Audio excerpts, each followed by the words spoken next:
Today we're going to be talking about photography. More specifically, we're going to be talking about the power of interpretation.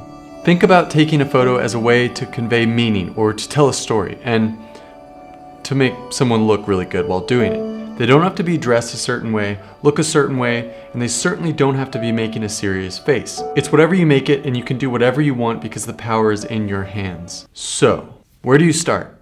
For portraits, there are a few standard lighting setups that you can follow for your traditional looking shots. But today, we're going to focus on one specific type of lighting setup that was inspired by one artist, Rembrandt van Rijn.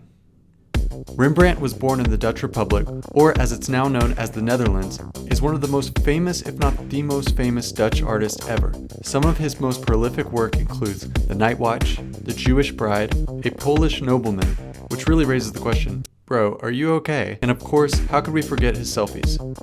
His many, many selfies. But this brings up the single most important contribution Rembrandt made to the photography community, which is how he painted his subjects. His use of strong contrasting light and shadow-filled portraits stood out amongst the rest of the painters from this era. The identifying factor of a Rembrandt portrait is simple.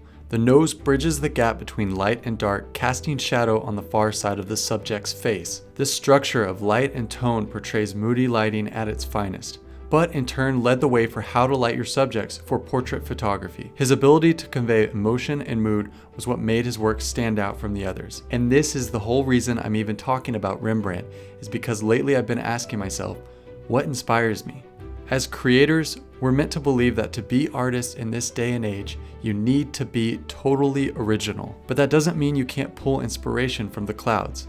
With photos, we're always wanting to make our audience feel a certain way.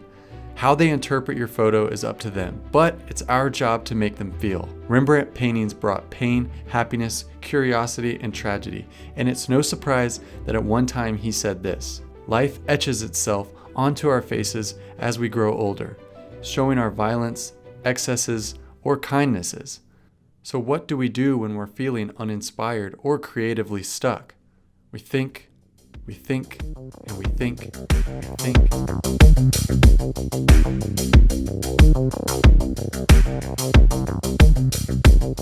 Until I got it.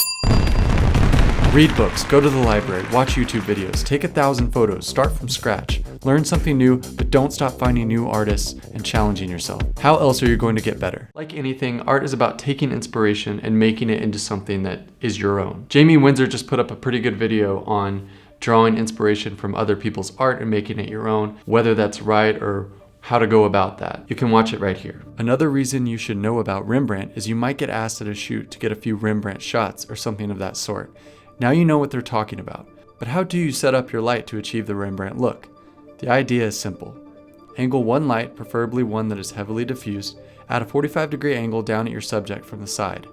This will cast a shadow from the bridge of their nose over to the far side of the face.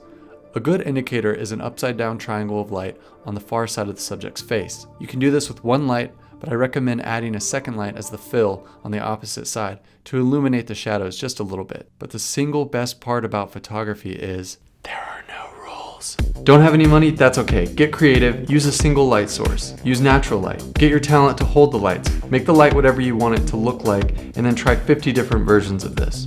Just know what you want your photos to look like ahead of time. Which brings me to my next question. What type of photo do I want to take? If you're meeting up with someone or they're coming to you, you can put the power in their hands by asking, what kind of photo do you want taken? What are you comfortable with doing? What side do you like? What angles do you like the best? What do you want to see with this photo? One of the best things you can do as a portrait photographer is make your subject feel as comfortable as possible. Because when they're comfortable, you're both operating in the most honest way possible, which in turn leads to the best kind of photos. I hope these tips help you on your next portrait shoot. Comment, subscribe, tell all your friends, hit the notifications button. I'll see you in the next one.